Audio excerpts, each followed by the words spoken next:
adore you.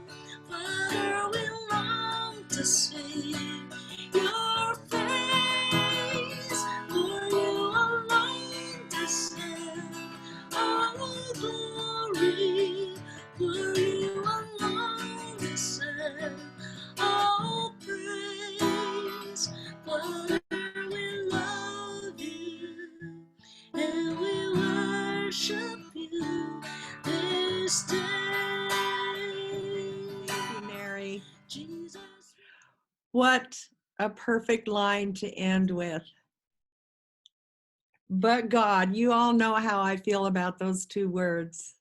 But God.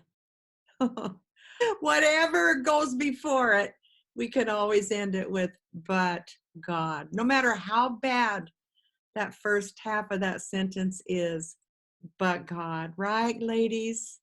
And I like how it said, but God who called me here below will be forever mine. He's called us. And just like he called the Apostle Paul, here below. So what's he called us to, huh? That's the $100 question, right? We each one have to know what that is. What is our calling? And if we don't know, then we can definitely take it to him, and he's not going to keep it a secret from us. He'll let us know. So he has something for each one of us, ladies. We're going to go ahead now and start Acts chapter 26. And these are Paul's introductory words. Remember, he's been given this great audience before King Agrippa. Remember the pomp and circumstance of last week and how there was just all this hoopla. And here stands little old Paul right there. And all of this big to-do was about this little man with a big God. And so he now is getting ready to address these royal characters and all these leaders. And he says here, then Agrippa said to Paul, you are permitted to speak for yourself. So Paul stretched out his hand and answered for himself. And he says some words that I think are really unusual. He says, I think myself happy, King Agrippa. Why? Because today I shall answer for myself before you concerning all of the things which I am accused by the Jews, especially because you are expert in all customs and questions which have to do with the Jews. Therefore, I beg you to hear me patiently. So that word patiently tells me this might be a while, King Agrippa, but sit tight because I'm going to tell you my side of this story. So even though Paul stood before this great man, and if you remember from last week, King Agrippa's great grandfather was the Herod who was going to kill baby Jesus when he was a toddler. His grandfather was the one who beheaded John the Baptist, and his father was the one who was there when James was martyred. This family doesn't have a real good record in terms of their dealings with Christians. And if I were Paul, I would have been shaking in my boots. But what does Paul say? I'm happy. I am happy to be here. He was finally getting a chance to defend himself, to explain all the false charges. And so he was happy about that. He was also, typical of the Apostle Paul, very pleased to have an opportunity, one more opportunity, to proclaim the gospel of Jesus Christ. Any excuse would do for the Apostle Paul. And here he is standing in this position, this precarious position, and he can say, I'm happy. So let's look at verses 4 through 5. He begins to share again, once again, we've heard this many, many times, But you'll notice every time Paul shares his testimony, it has a little bit of a tweak to it in terms of who his audience is. And we talked about that earlier. So here he is, he's beginning his testimony of his life before Christ. Every single believer has a life before Christ. All right, God doesn't have grandchildren.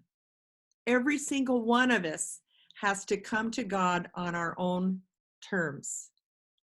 And so here he is. He's starting his story. He says that according to the strictest sect of our religion, I lived a Pharisee. So he's making it clear to them that in his heart and mind, he has remained faithful, ladies, to being a Jew.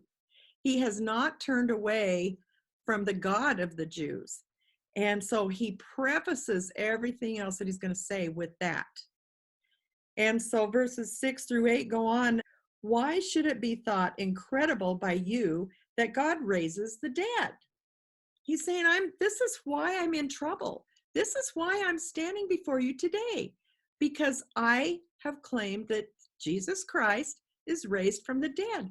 Why is that strange to you? And since King Agrippa was an expert, as it said, in the customs and things having to do with the Jews, Paul's saying, you should understand this. You know what the Old Testament says. And being exceedingly enraged against them, Paul is admitting that he had an anger problem, a serious anger problem. He says, I persecuted them even to foreign cities. So that was phase one. That was his before section of his testimony. He believed that he must persecute the followers of Jesus. He thought he was doing God a favor. We all understand that. I'm going to reiterate what he has said. He said, I imprisoned the followers of Jesus. I even killed some. I forced them to renounce Jesus. And he says, and I cast my vote against Christians who were tried before the Sanhedrin, which one of them would have been Stephen himself, who was martyred right before Paul. And perhaps all these things really weighed on Paul. Do you think the guilt, the shame, the grief over what he had done to who were now his fellow believers in the Messiah? Who would like to volunteer to read 1 Corinthians 15:9? Okay, for I am the least of the apostles, unfit to be called an apostle because I persecuted the church of God.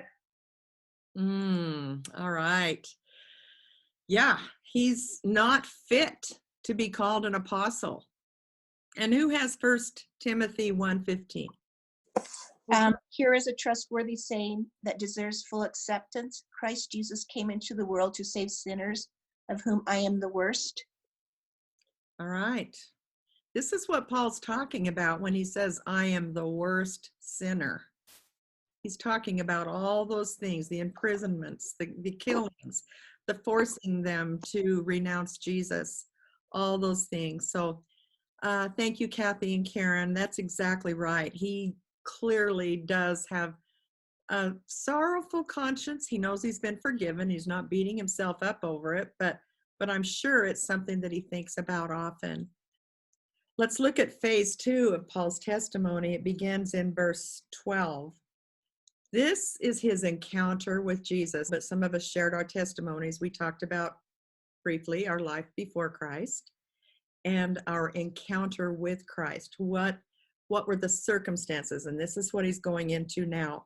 He says, while thus occupied, as I journeyed to Damascus with authority and commission from the chief priests at midday, O King, along the road I saw light from heaven, brighter than the sun, shining around me and those who journeyed with me.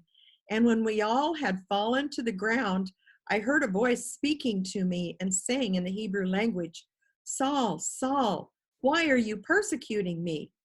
It is hard for you to kick against the goads. So I said, who are you, Lord?